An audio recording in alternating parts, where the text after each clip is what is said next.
7월 2일 수요일 묵상 말씀은 요한계시록 1장 9절에서 20절 말씀입니다. 사도 요한은 로마 제국의 박해로 인해 반모섬에 유배되어 있었습니다. 반모섬은 바다로 둘러싸인 작은 외딴 섬으로 죄수들이 감금되던 장소였습니다. 복음을 전하다 핍박받은 그는 세상 눈에 보기에는 쓸쓸한 유배지에 버려진 한 노인이었습니다.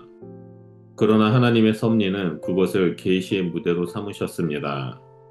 반모섬은 고난의 장소였지만 동시에 하늘문이 열리고 하나님의 비밀이 드러나는 거룩한 땅이었습니다. 인간의 절망이 하나님의 영광으로 바뀌는 자리였고 침묵과 어둠이 하나님의 음성과 빛으로 가득 차는 순간이었습니다. 이제 요한이 반모섬에서 보게 된 것은 부활하신 주님의 영광스러운 임재였습니다. 단순히 위로를 주기 위한 환상이 아니라 역사와 교회와 세상의 모든 흐름을 지배하시는 주님께서 친히 자신을 드러내신 것입니다. 요한은 이 영광의 환상을 통해 교회를 향한 하나님의 마음, 믿음의 길을 가는 성도들을 위한 위로와 권면을 받았습니다. 오늘 우리는 이 말씀을 통해 고난의 한가운데서 여전히 살아 역사하시는 주님의 임재를 발견하게 됩니다. 본문 말씀을 살펴보면 9절에서 11절에 주의 날에 들려오는 주님의 음성을 볼 수 있습니다. 사도 요한은 주의 날에 성령에 감동되어 하나님의 음성을 듣습니다. 여기서 말하는 주의 날은 예수 그리스도께서 부활하신 날, 곧 주일이며 승리의 날이자 예배의 날입니다. 요한은 성령의 감동 아래서 일상의 고통과 외로움을 넘어 하늘의 음성을 듣게 됩니다. 그 음성은 나팔 소리 같은 큰 음성이었으며 사람의 내면 깊은 곳을 흔들고 새롭게 하는 능력의 말씀이었습니다. 주님의 음성은 단순히 위로를 넘어 사명을 부여합니다. 보는 것을 책에 써서 7교회에 보내라는 주님의 음성은 반모섬에서 고립된 노인을 하나님의 계시자로 세우시는 장면입니다. 이는 우리가 어떤 상황에 있든지 하나님은 말씀하시며 그 말씀을 통해 우리에게 사명을 주신다는 진리를 드러냅니다. 예배와 성령의 임재 가운데 들어오는 하나님의 말씀은 단지 듣는 데 그치지 않고 살아있는 순종으로 이어져야 합니다. 오늘을 사는 우리는 예배 중에 들려오는 하나님의 말씀 앞에서 더욱 깨어 있어야 하며 그 말씀을 붙들고 세상 속으로 나아가야 합니다. 두 번째로 12절에서 16절 말씀을 보면 교회 사이에 거하시는 인자와 같은 이의 모습을 볼 수 있습니다. 요한이 돌아보았을 때 본 환상은 7금초대와 그 사이에 계신 인자 같은 이였습니다. 7금초대는 교회를 상징하며 주님은 그 교회들 사이에 서 계십니다. 예수님은 교회를 멀리 바라보는 분이 아니라 그 중심에 서 계시며 친히 돌보시는 분이십니다. 교회가 불완전하고 연약할지라도 주님은 교회 한가운데서 떠나지 않으십니다. 예수님은 지금도 세상의 한복판에서 교회를 통해 일하시며 교회와 함께 역사하십니다. 예수님의 모습은 다니엘서에서 예언된 인자와 일치하며 대제사장과 왕의 복장을 갖추고 계십니다.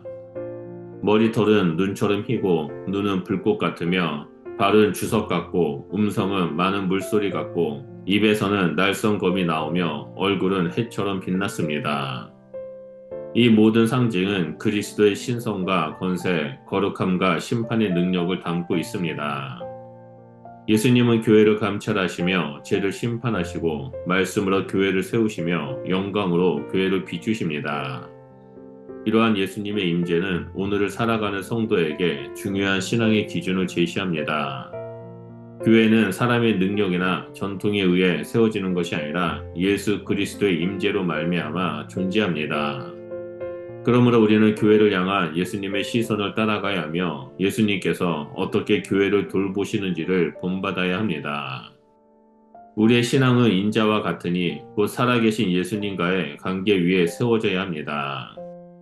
그리스도는 지금도 말씀 가운데 성령의 임재 가운데 우리와 함께 거하시며 우리 각자의 삶도 그의 거룩한 임재 가운데 있음을 기억해야 합니다.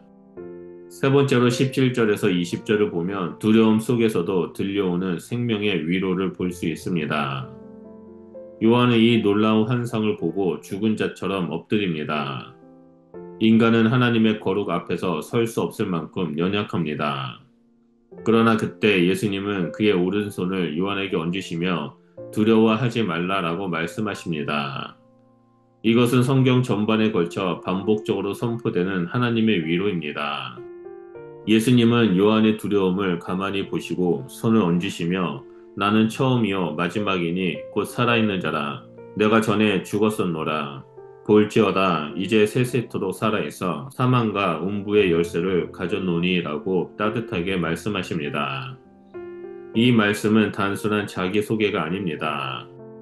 예수님은 인생의 시작과 끝, 죽음과 삶을 주관하시는 분이십니다. 사망과 음부의 열쇠를 가졌다라는 선언은 우리 인생의 모든 주권이 예수 그리스도의 손안에 있음을 선포하는 말씀입니다. 아무리 세상이 혼란스럽고 개인의 삶이 위태로워 보일지라도 주님은 결코 우리를 떠나지 않으시며 끝까지 생명을 붙들고 계십니다. 이 말씀은 현대를 살아가는 우리에게도 변함없는 위로와 능력이 됩니다. 불확실한 시대 속에 두려움과 혼란 가운데 있는 이들에게 부활하신 주님은 지금도 우리에게 두려워하지 말라라고 말씀하십니다. 예수님은 우리의 삶의 모든 영역에서 함께 하시며 그 손으로 붙드시고 생명의 말씀으로 우리를 인도하십니다. 그러므로 우리는 이 말씀을 붙잡고 담대히 살아가야 합니다. 세상이 아니라 말씀을 기준으로 삼고 그 말씀 안에서 위로받고 힘을 얻어야 합니다. 밤모섬에서 사도 요한이 본 환상은 단지 한 사람의 신비한 체험이 아닙니다. 그것은 오늘날 살아가는 우리 모두에게 주어진 계시입니다. 예배의 자리, 고난의 자리, 일상의 자리에서도 우리는 동일한 주님을 만날 수 있습니다. 우리 주님은 교회 가운데 거하시고 말씀하시며 그 얼굴을 빛처럼 우리에게 비춰주십니다. 그리고 두려움 속에서도 친히 손을 얹으시며 두려워하지 말라라고 말씀하십니다. 예수님은 교회를 붙드시고 성도를 붙드시며 지금 세상 가운데서도 우리와 함께 하십니다. 우리가 어떤 환경 속에 있든 어떤 시련을 겪고 있든 부활하신 예수님의 영광은 결코 사라지지 않습니다. 예수님은 처음이요 마지막이시며 영원히 살아계신 분이십니다. 예수님 손에 붙들린 자는 결코 무너지지 않으며 그 음성을 들은 자는 흔들리지 않습니다. 그렇기 때문에 이 시간에 우리는 살아계신 주님 앞에 엎드려야 합니다. 예수님의 음성에 귀를 기울이고 그 손길에 삶을 맡기며 그 영광을 바라보는 삶을 살아가는 자가 되어야 합니다. 요한이 밤모섬에서 예수님을 만났듯이 우리도 오늘 이 자리에서 예수님을 만날 수 있습니다. 그리고 그 만남이 우리의 삶을 새롭게 할 것입니다. 그러므로 오늘도 살아계신 예수님을 사모하고 바라보며 끝까지 믿음 가운데서 굳건히 서시길 예수 그리스도 이름으로 축원드립니다. 기도하겠습니다. 살아계신 주님, 밤모섬의 고난 가운데서도 요한에게 말씀하시던 그 은혜도 오늘 우리에게도 임하여 주시옵소서. 우리가 기도의 자리에서 예수님의 음성을 듣게 하시고 예수님의 얼굴을 바라보게 하시며 두려움 가운데서도 담대하게 살아가는 자가 될 수 있도록 우리와 늘 동행하여 주시옵소서. 또한 이 마지막 때에 믿음으로 살아가는 자가 될 수 있도록 주님의 강하고 능한 오른손으로 우리를 붙잡아 주시옵소서. 우리의 생명이 되시고 우리의 시작과 끝이 되신 주님을 찬양하며 예수 그리스도 이름으로 기도드립니다. 아멘.